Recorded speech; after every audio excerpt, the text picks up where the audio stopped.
How's it going, mates? This is Mrjacharles. We're back with Clannad, visual novel where we end up just... Well, we start off being a delinquent, but then I guess people forget that we're that.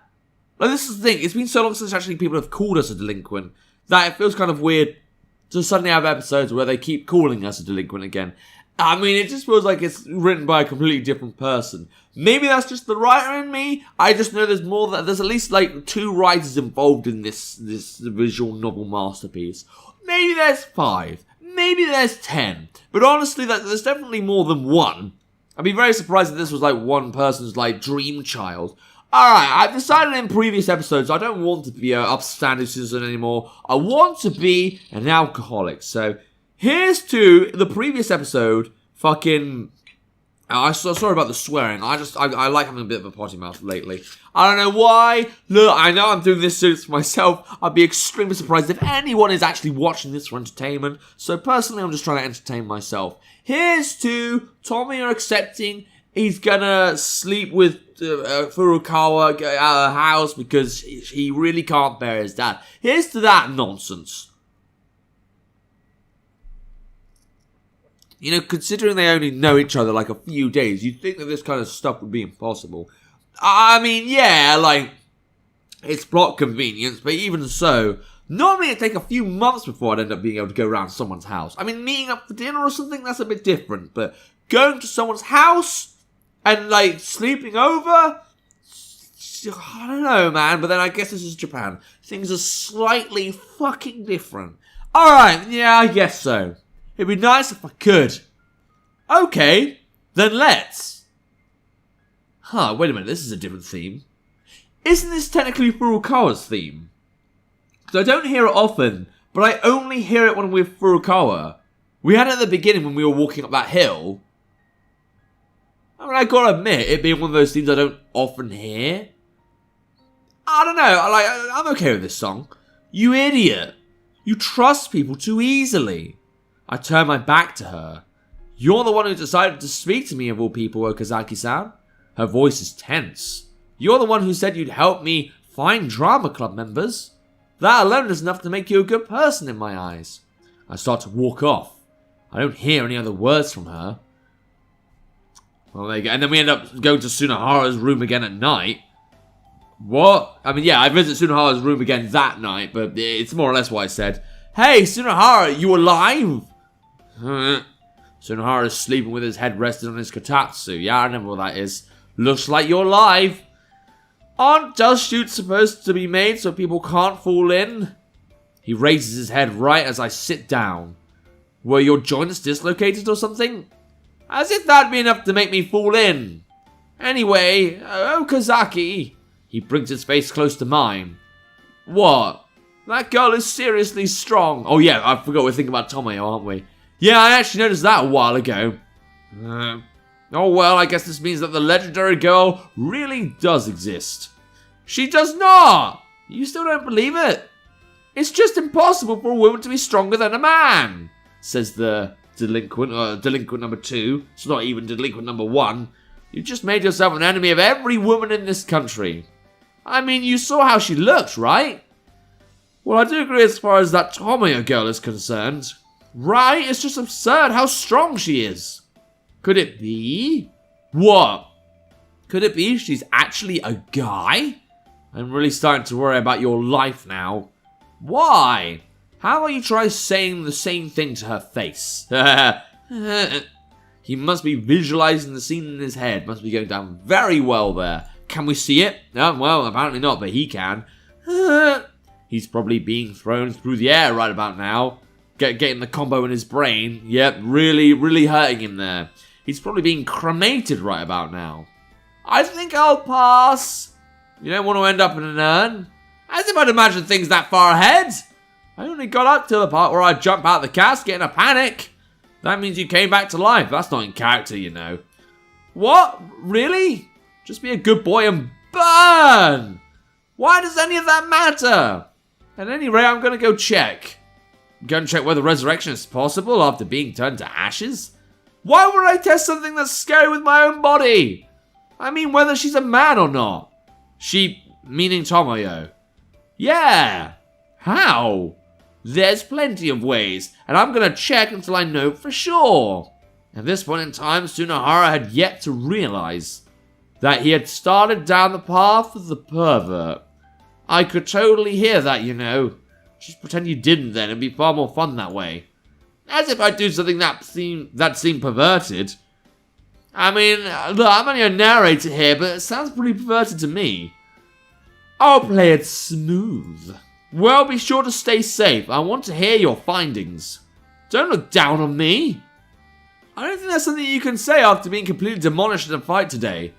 Anyway, I'll give up on trying to discourage him for now. I face Tsunohara and give him a thumbs up. Good luck! I'll be praying for your pervertedness. I say this in the most upbeat way possible.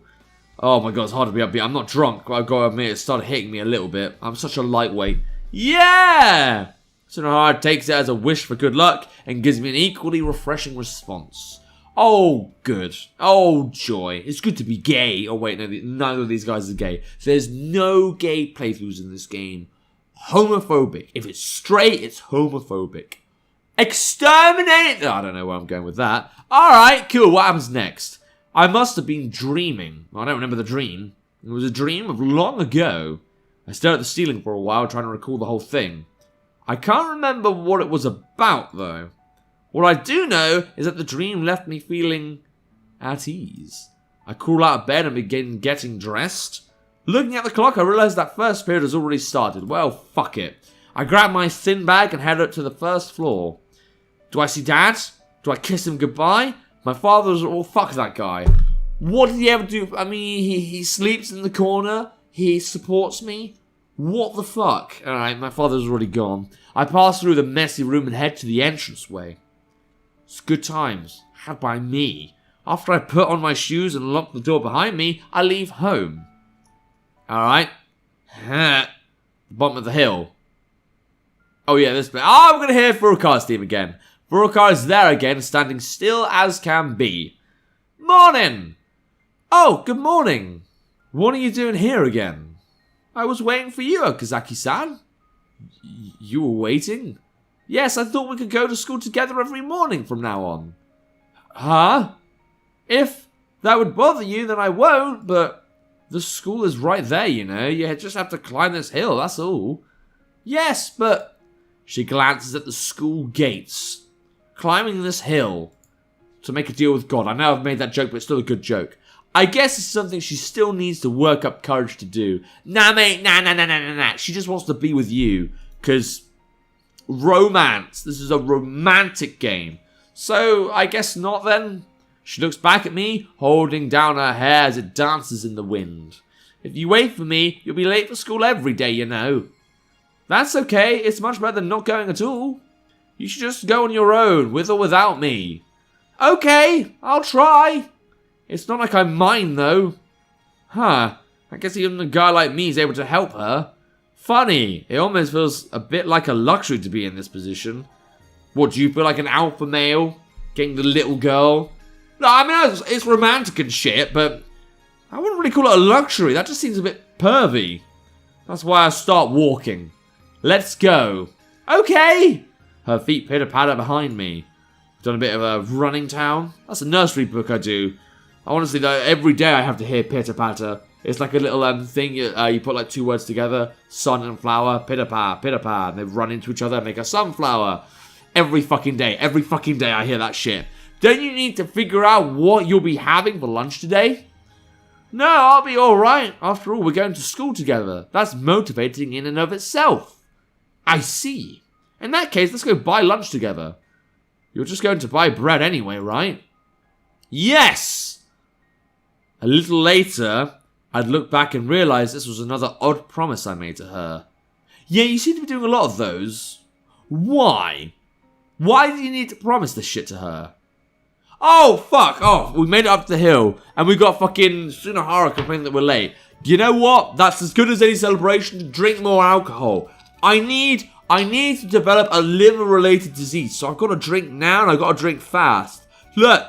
I'm not going to get a chance for the rest of the week, and that means another, 40 episodes at least until I'm allowed to fucking drink again. So, here's to being an alcoholic. Here's to having the one time in the weekend where I can drink.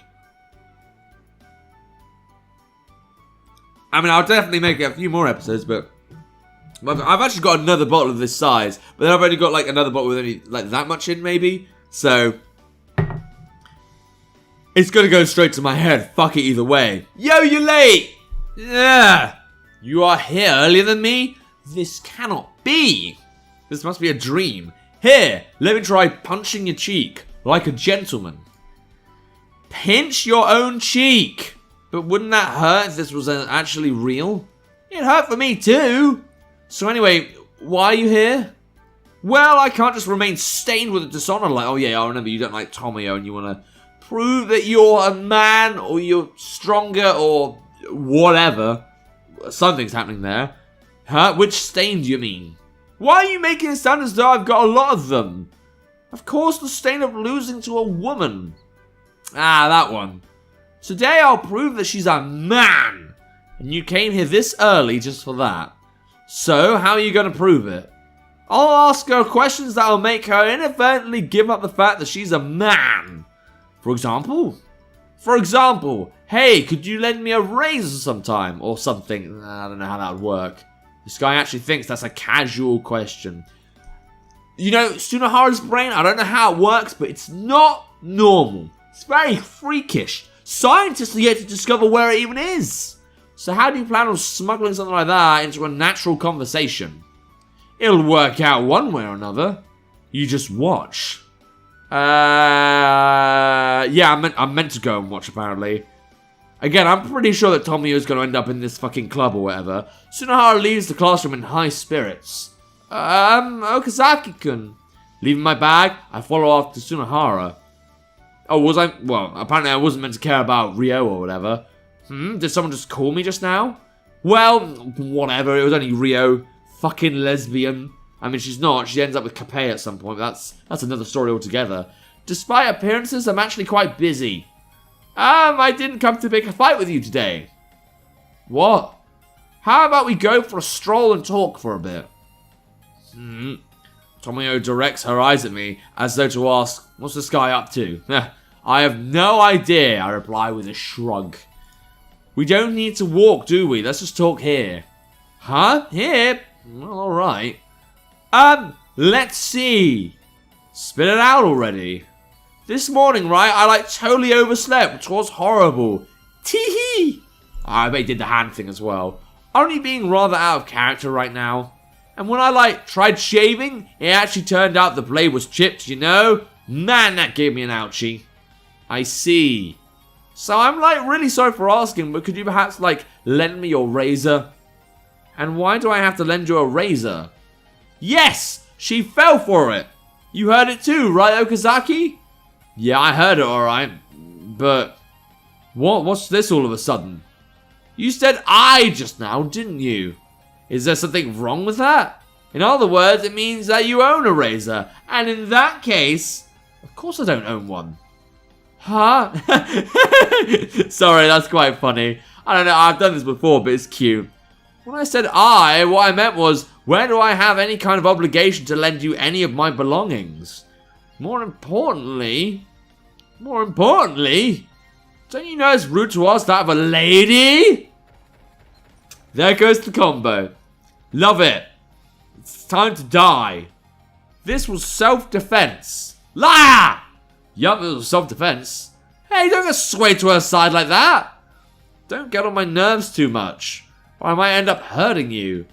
With that, Tomio turns and returns to the classroom. So your plan was a bust, huh? Damn it!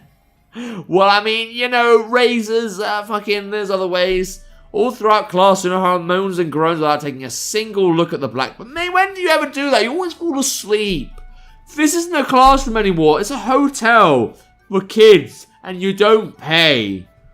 That's how I see things anyway. Alright, good time had by all. And then what? Those unusually large breasts of hers. They have to be fake. You know what? On that weird note, I'm going to end it here. Because thinking about boobs took me by surprise. Didn't think Tsunohara would point that out. I think that's going to be a nice way to start the episode. With massive boobs. Alright, but if you want to play the game yourself and you want to do it in a more sober and orderly fashion, there'll be a link to the game in the description down below. Honestly, like, we've been at this for a while, and we're still fucking building up on this Furukawa shit. When is it actually gonna come into play? I mean, we'll see it soon, I guess. But without further ado, look out for books to come in channel next time. See ya!